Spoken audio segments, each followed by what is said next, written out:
Andrew, thank you so much for coming on the Easy Prey podcast today. Thank you so much, Chris, for having me. It's a real pleasure to be here. You're very welcome. Can you give myself and the audience a little bit of background about who you are and what you do? Yeah, sure. So my name is Andrew Costis. Many of my co-workers call me AC. As you can probably tell by the funny accent, I'm based in the UK. I currently head up the Adversary Research Team at Attack IQ. So I'm the chapter or team lead of the Adversary Research Team. And I've been here for just over 3 years now. And I was previously at VMware Carbon Black, working in threat research, doing lots of malware analysis and tracking of all the bad guys and things. And prior to that, I was working at Logrhythm doing similar kind of work. How in the world did you get into the field? Was it something that you always wanted to do since you were a kid? Or did someone tap you on the shoulder at some point and said, hey, you've got some skill, you should do this? That's a great question. Yeah, so I was straight out of school, straight into the workplace doing, field engineer type work, hardware, break fix, completely self-taught, got a few certs along the way, and then just gradually worked my way up to kind of sysadmin, network admin, wearing all the hats, that kind of stuff. And then eventually an opportunity kind of came about. I'd already expressed a lot of interest in breaking into security and played a long waiting game, but eventually a position opened up at a company that I was working at. And that kind of brings me to the present day where the last 3 or 4 job roles have been, solely focused around CTI, malware analysis, reverse engineering, and all the good stuff. And has your focus been hardware, software, kind of which angle is your background? Yeah, I mean, I guess when I was, brand new to the industry 20 plus years ago, it was definitely originally hardware, but only for a couple of years, and then eventually moved into more of the software side. And then, yeah, certainly over recent years, has been very heavily focused on software and reverse engineering and all that kind of stuff. That's cool. So let's talk about this out. Let's get this out of the way at the beginning of the part of the conversation. Is Today is Friday, July 19th, and there's been mass. I woke up to airlines are down.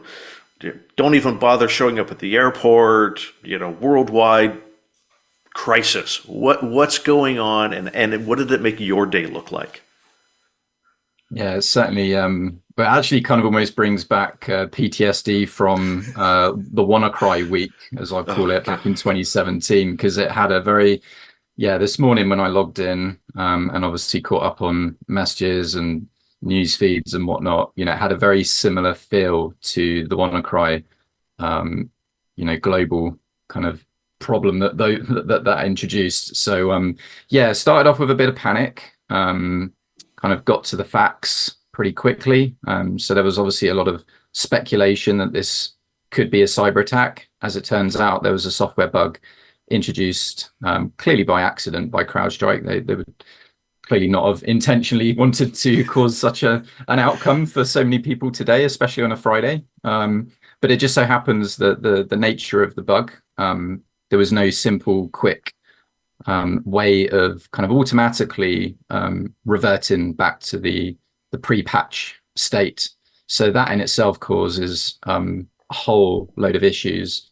And then you also have the added complexity of, having BitLocker enabled on certain Windows machines adds to the complexities of recovering BitLocker keys and then being able to boot back into normal mode. So yeah, it's certainly been an interesting day so far. In general, how long into an incident does it take to figure out is this an attack or is this a bug? Yeah, I mean, I think with this particular example, like there's so many, CrowdStrike are not they're not a small company, right? They have thousands of customers, millions of endpoints that they're protecting. So, I mean, I think for this particular example, people were so quick to pick up on the fact of, the root cause really of what kind of instigated this kind of domino effect almost. And that kind of helps because there's just so many people that use CrowdStrike, and not solely CrowdStrike, but EDR and XDR and certain security tools now were kind of almost expected. Like antivirus was, years ago was one of the only key security products that were used, and now EDR is also one of those. So Cool. And I'm going to edit this out because I lost my train of thought. no worries. It makes me wonder of. I feel so bad. I'm usually not. Cheyenne's laughing at me because I don't normally do this. Sorry if I broke your train of thought. That is quite all right. It is by no means your fault. So you were talking kind of the domino effect with large installations and systems like this. Does almost getting them back online become almost as much as a problem in terms of we have to take more stuff down and then bring it up in a staged and strategic way, as opposed to we'll just reboot that machine or apply a patch and hit reboot, and then magically, as soon as it's up and running, everything is perfect. Yeah, I think so. It's a much more there's much more of a forensic approach to this, just solely because it's not just Windows desktops and laptops and PCs that are impacted by this, right? So there are Windows servers, and there's multiple versions of Windows on multiple different versions of patch versions of Windows. So that adds complexities.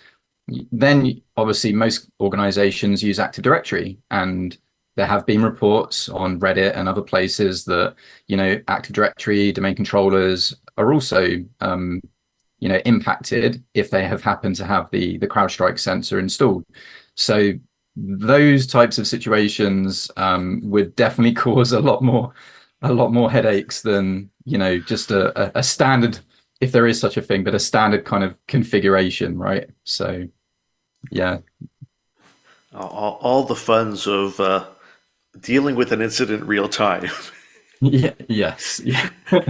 So what, when you talk about threat emulation and what you do, what is threat emulation and how do you go about performing it? Yeah, well, I mean, before I do, let me take just a minute just to kind of look back first at what happened before threat emulation came about. So historically, many companies out there would pay for, a pen test, typically an external pen test, anywhere from, 1 to 5, however many times per year. And they would have a specific target with a very specific set of rules and a specific scope of what they can and can't do, and certain rules of engagement. And then that in itself would happen typically over a 5-day period. And then a report would be given back with the various findings and the various recommendations for how to remediate and mitigate those particular gaps. And that's kind of been how things have been for a long time. And then at some point, threat emulation, sometimes also called adversary emulation, came around. And this is kind of the more systematic, iterative, repeatable approach whereby customers and clients are able to test their internal assets, their security controls, as well as their people, processes, and technology all year round. So it doesn't have to be just once a year.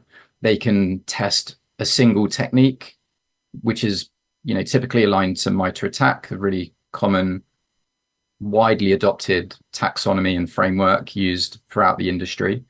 And they can use real-world adversary behaviors aligned to the attack framework and put those to test every single day of the year if they wanted to, or once a month, once a week, etc. And start to build a kind of almost a blueprint of how their network and security controls are performing, where their weaknesses and gaps are, what are they good at, what in terms of visibility, what are their response times like in terms of their SOC and their IR processes. And then they can start to use threat emulation or adversary emulation to start improving, start to strengthen their security program, start to improve their overall security defenses. So, I mean, in a nutshell, there's lots of other components to it, but that's hopefully a good summary. And for you and your company, do you specifically technical, or are you also kind of work on the social engineering front? So we are very much in the business of testing or enabling our customers to test post-compromise TTPs. So we very much preach, if you like, the assume breach mindset. So as we know, every day is a zero day, every day is a zero day, and there is no getting away from that. Yes, sometimes you might get slightly quieter weeks where there haven't been too many critical CVEs, but we now come to expect that at some point, every single week or every single month, there's going to be, one or more very, critical CVEs and exploits, and quite possibly that lead to, in the wild exploitation that needs to be addressed, urgently. The thing is that these critical 0 days or end days, they're not going away, right? But attackers are lazy. They don't necessarily create their own custom tooling for each and every single attack. And even nation states don't even do that. I mean, there's a kind of common misconception that nation states, formerly that used to be called APTs, advanced persistent threats, must be super advanced. But the truth is, yeah, I mean, that is not a lie, but the reality is that they are also equally as lazy as cyber criminals. So, yeah. A little bit of why should I invest the time and resources to invent something new when there's plenty of tools out there that will give me a good chance?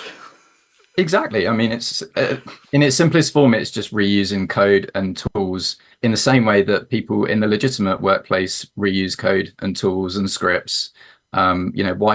Why kind of start from the beginning if there's something that already exists, and people for legitimate reasons do that every single day as part of their normal job. So why would the threat actors not do the same? Yeah. Let's take a step back. What is a CVE? And then I've got two follow-up questions about that. Because I know what they are. I forget what mailing list I was on. I'd get 40 or 50 of them every day, and after a while it was like, oh gosh, this is concerning, and I can't, and this is not actionable for me personally, so I stopped it. But for the audience, what is a CVE? Yeah, common vulnerabilities and exposures. So these are typically initial access type of vectors. Not always, but typically target web connected devices. And these are typically vulnerabilities that are found that have a scale of severity from very, very high down to very, very low. These could lead to things like remote code execution, local privilege escalation, man-in-the-middle attacks, side channel attacks. There's so many categories. We've seen in the last year, a flurry of critical CVEs that are kind of targeting, other security vendors like Palo Alto, Ivanti, Cisco Secure, Citrix Gateway, those types of devices that are very prevalent in customer environments are very much in the crosshairs of the attackers. And so when these CVEs are first raised to the vendors, there's a very small window to get the vendors to address and hopefully patch the vulnerability that was reported by the researcher or the team who originally reported it, before the threat actors and the cyber criminals start to weaponize and then start to exploit that particular vulnerability in the wild. And they can and often do that very rapidly and very quickly. So with the CVEs, are they issued upon responsible disclosure, before the disclosure happens? Where kind of in the cycle of responsible processing of these sort of things does that happen? Yeah, I mean, typically the responsible researcher, or oftentimes, other security vendors, report CVEs through the formal channels, and they'll obviously notify the vendor as well. at that point, it's up to the vendor to, to provide a response, not only to the researcher or, third party company, but also to their customer base, right? So, there's obviously a mixture of commercial as well as open source tooling. So, some software is ubiquitous. So Apache, for example, Apache web server, there's a open source community that are responsible probably for looking into those types of vulnerabilities, whereas a commercial vendor, there will be a specific team, that, an engineering team that will be looking into that. But typically one would hope that it would all follow the same kind of process, but the thing that differs is just the response times and speeds of some vendors between others obviously differs quite substantially at times. Yeah, I assume there's some vendors out there that when things get reported, they just don't say, and there's no public disclosure of it. Maybe it does get patched, maybe it doesn't, but it's kind of one of those, we don't comment on pending vulnerabilities. Oh yeah. So when you say critical, they're classified as critical down to trivial or non-critical. What's the frequency of critical CVEs? Yeah, looking at just this year alone, so like January, February time, there was definitely a noticeable flurry of really critical CVEs that were affecting, as I say, highly prevalent, security controls and gateway devices, things that are externally facing, because attackers are, trying to leverage that as an initial access point, just probably because, in recent years, Microsoft have kind of clamped down on some of their malicious attachment kind of vectors, that have always been very common. They've probably reduced a little bit just because Microsoft have upped their games with security. So attackers have then adjusted, and they've, seemingly, at least in the last year or so, have started to get a bit more creative. But, to my earlier point, once the attackers are in, the post-compromise techniques and tooling that they use is quite often the same, or at least very similar. So, that's my point, is that every single day a new CVE, a new vulnerability, a new exploit will always be found by, a researcher or a company, and these will often be quite unique. However, that is only opening the front door. What they do once they're inside, they typically follow a very similar playbook from nation state actors down to, your typical e-crime cyber criminals. What are the kind of once someone has broken into a platform or a system, what are the goods that they go after? Yeah, typically, again, it can vary, but we see this time and time again with ransomware, for example. So, they typically, gain the initial foothold. They do discovery, they perform privilege escalation to a higher privilege user account. Then that gives them access to additional machines where they can further entrench into the network, move laterally, and then, eventually, once they discover, certain crown jewel assets that might have good, juicy information, then they will then typically package it up, compress it up, and then send it back. Some actors will bring, C2 frameworks and rely on C2 frameworks to, maintain persistence.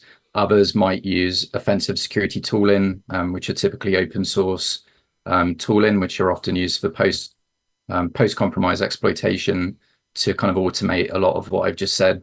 But yeah, typically, once they have access, then, the intent is often just to try and get their hands on as much sensitive information as possible, because everything has a resale value, right? So it's not solely about ransom payments necessarily when it comes to ransomware, but it's also other details that can also be resold on the dark web forums and places like that. Gotcha. And kind of, maybe this is a little inside baseball. Do attackers often kind of close up the holes behind them so no one else can follow them in? At least from my experience, I don't do so much incident response and SOC work these days, but at least from my experience, I've not personally witnessed that, and I have still have plenty of friends that do work in SOC and IR, and I've not heard of those types of stories. I mean, hackers are generally, as I say, they're generally lazy. They get in, they carry out their mission, and then they're off. They don't really care. I mean, yes, there have been known to be certain actors and groups that are a little bit more covert, they're a little bit more stealthy, they're a little bit more careful at trying to remain undetected for longer periods of time. But for example, ransomware, there is not that kind of priority for them. Yeah. The priority is to get in quick, steal information quickly, encrypt very important file servers and systems, and make the victim's data unavailable, and then pressure them through extortion tactics to try and claw back some kind of payment for their minimal amount of efforts. So let's switch back to your side then from the threat emulation. What are, if you're saying, someone says, hey, we've got this platform, this system we want you to test, is kind of the first thing that you do is you pull out all the script kiddie toys and let those things go first? Or do you have like your own built stuff that you work through? Or is each kind of opportunity unique and that you try to actually find new things? Yeah, it's a really good question.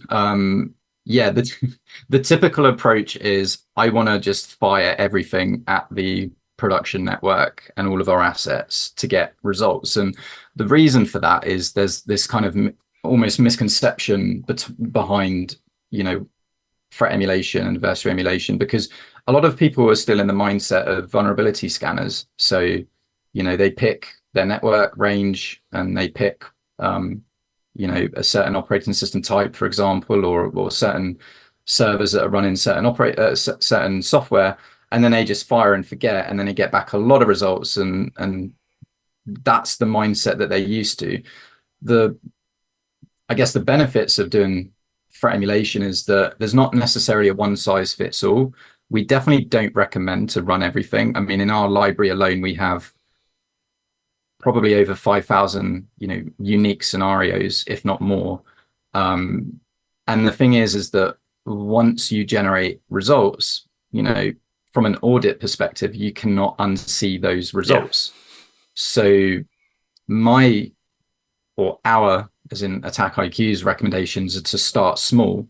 So, threat emulation isn't just solely about using a piece of software. This is actually about building a security program and repeatable practice that relies on communication and collaboration between your blue team, your red team, your stakeholders, right from the top level CISO all the way down to the boots on the ground, right? So for that reason, that's why we recommend start small, start with just a couple of techniques, just get into the mindset, the rhythm, build that muscle memory first. See, because even just by testing one, atomic technique, you're going to find, whether it's technical findings, holes in systems or controls, or even process related findings, maybe you did detect something, but maybe your SOC didn't know about that detection until the following day.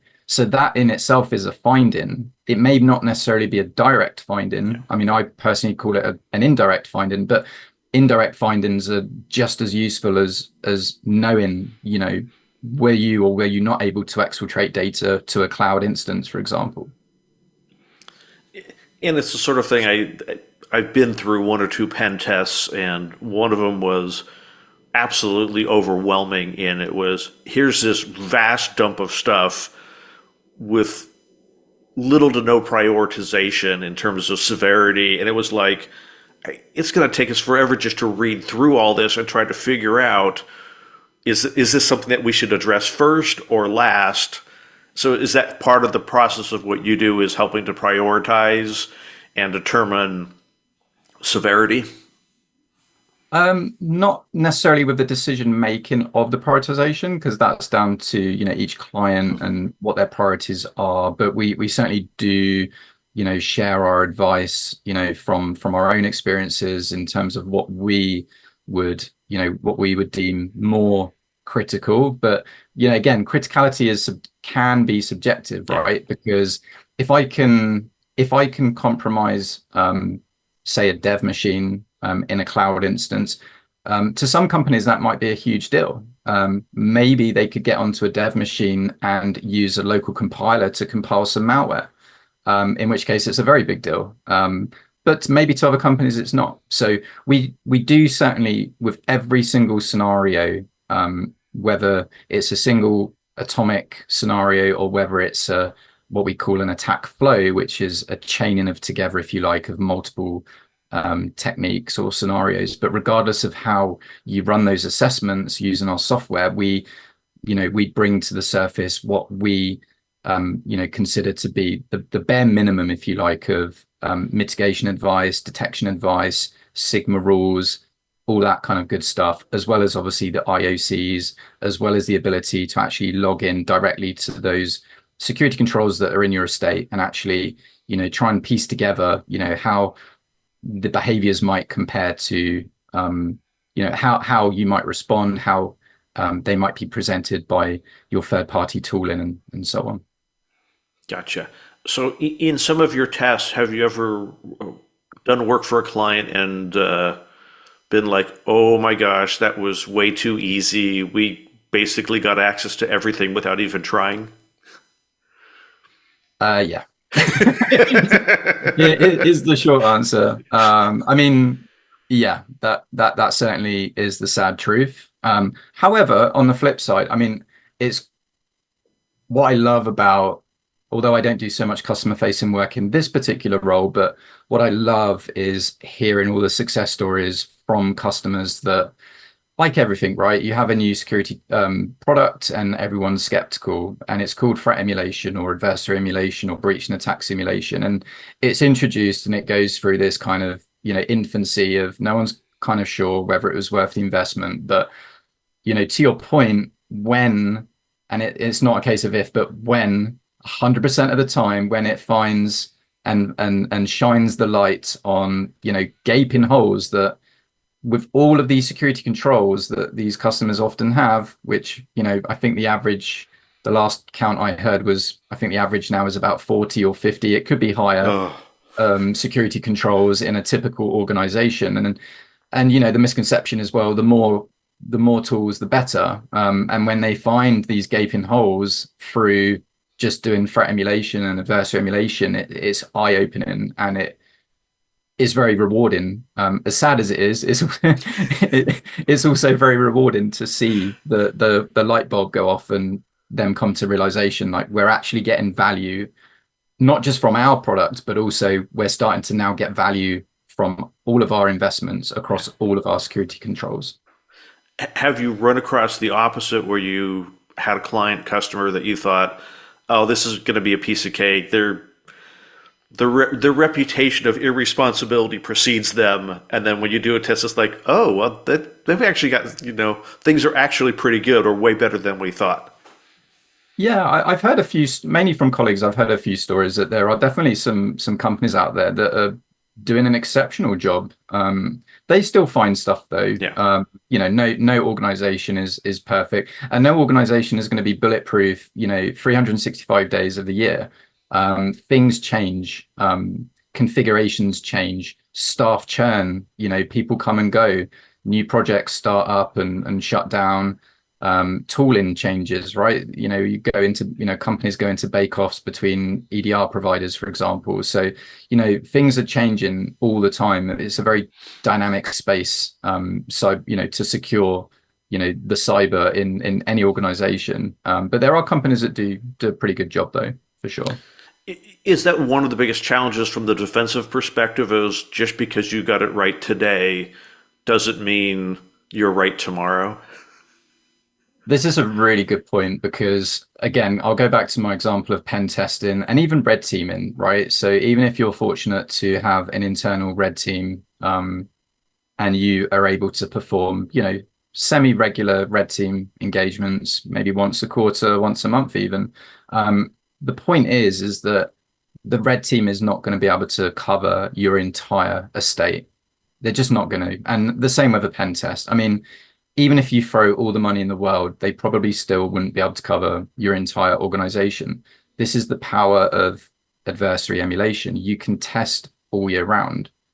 And why is that important? Because it gives you that visibility when things regress. I mean, we don't really talk too much about regression because people are usually just so horrified about the initial findings that they might take a while just to kind of absorb the shock. But once they've kind of reached that point, then there's the topic of regression, because you may have a customer or a client that is very proactive when it comes to mitigation. They might close out that Windows that firewall port or protocol or whatever to enable a more secure configuration, but maybe in 2 months' time, a patch update comes out and it might regress that particular configuration. And how would anyone know? I mean, who's monitoring the firewall configuration? Maybe there are people, but is anyone likely to be monitoring it all year round? Probably not. Yeah, people aren't saying, "Oh, we applied a patch, so now we have to go retest everything that we think was secure. We need to retest it all now because we applied a patch that was supposed to make security better, not worse." Yeah. So what is the difference, and maybe what's the difference between threat emulation and actual testing, or is it the same thing? I think it's the same thing. I mean, okay.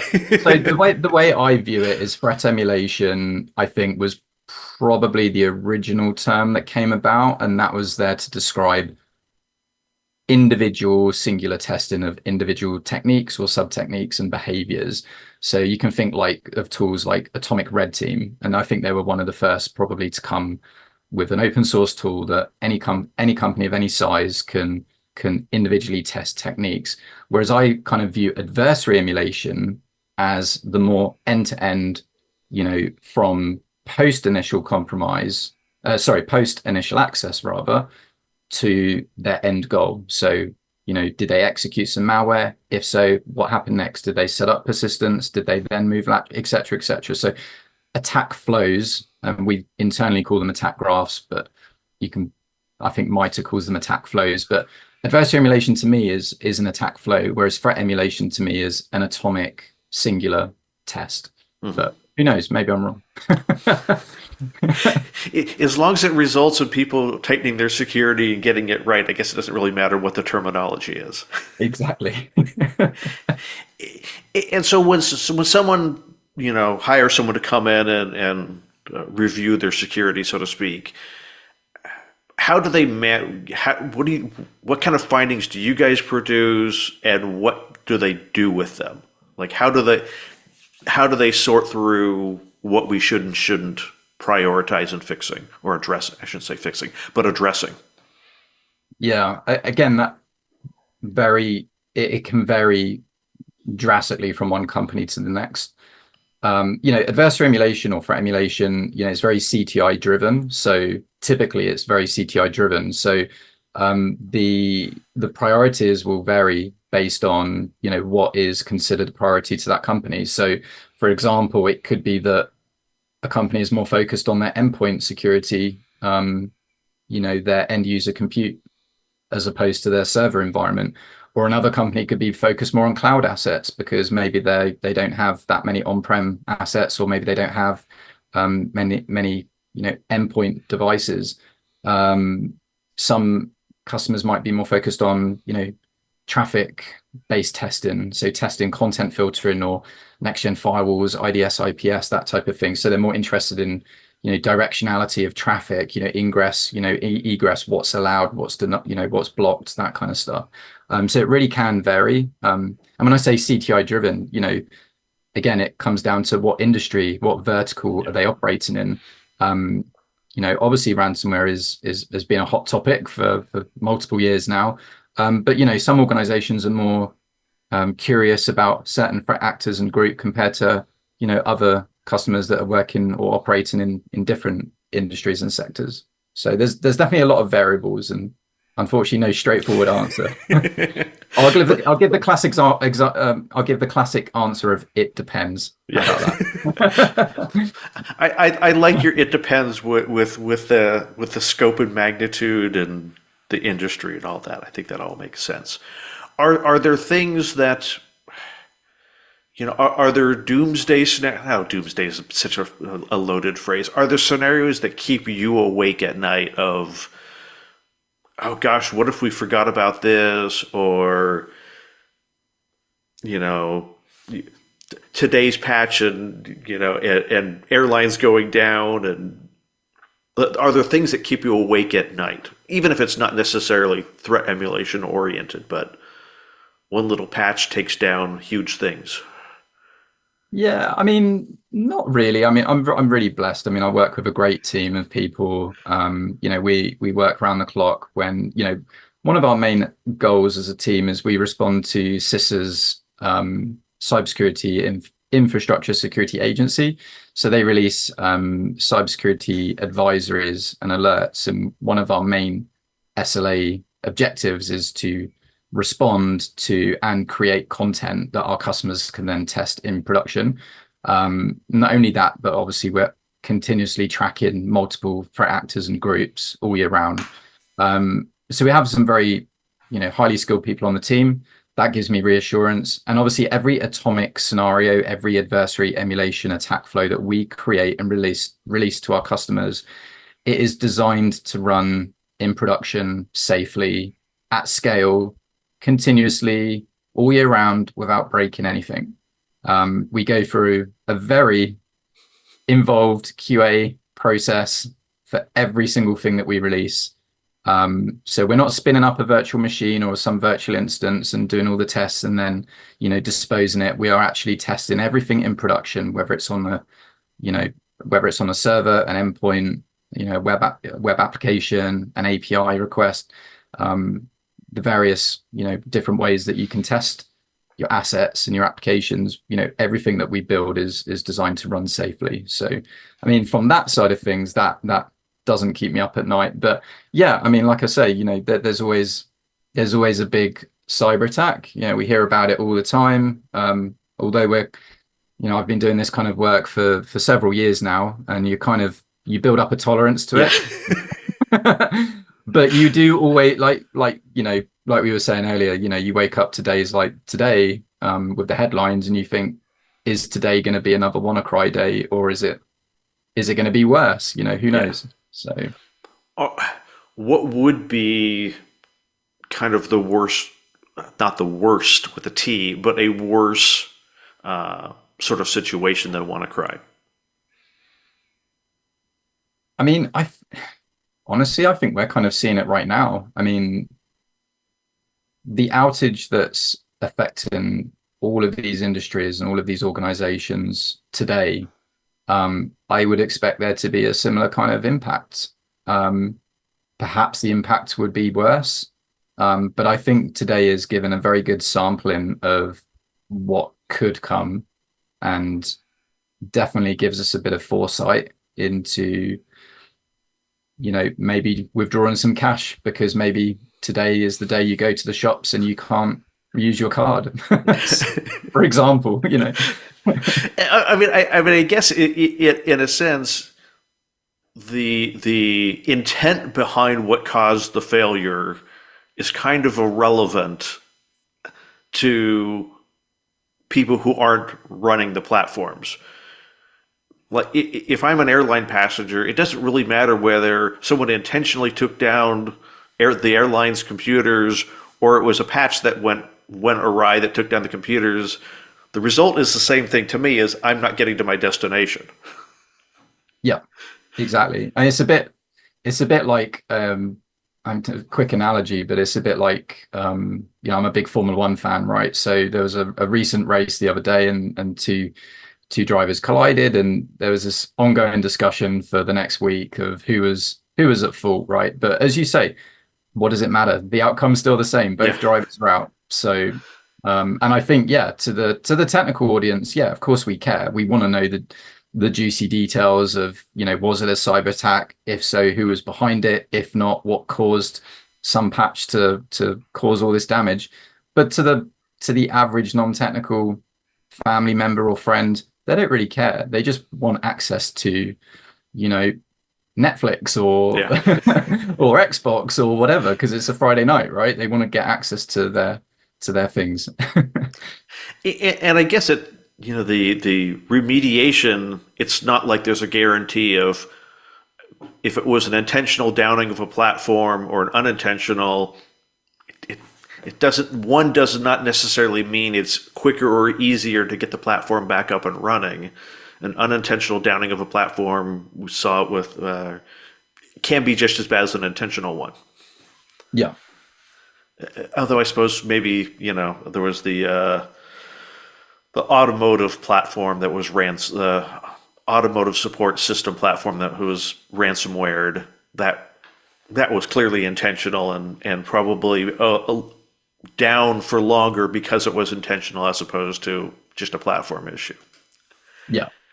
So if people want to learn more about the industry or to learn kind of more about what you do, what kind of resources are available? Yeah. I mean, we personally, Attack IQ, we have a great free website. It's academy.academy. Can I start again?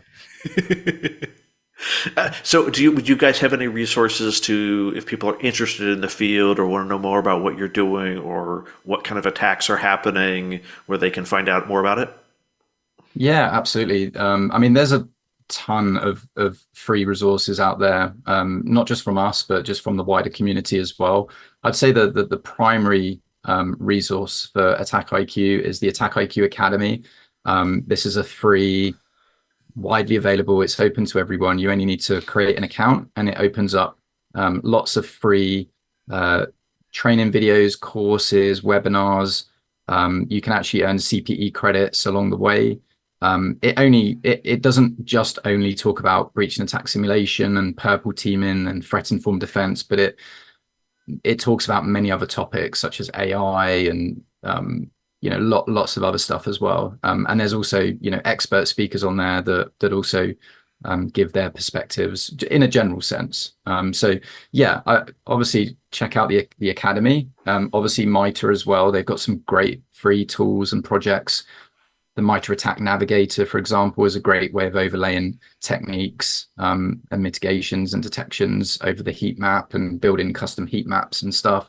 There's the Attack Workbench tool, which is almost like your offline version of MITRE Attack, where you can annotate the attack framework and kind of collaborate and share notes with colleagues and peers. Atomic Red Team as well. I mean, I know I probably shouldn't be plugging them, but they're a free resource and they've been around for a long time. And I personally regard them very highly, and I know many of my colleagues do, but it's a good starting point for sure.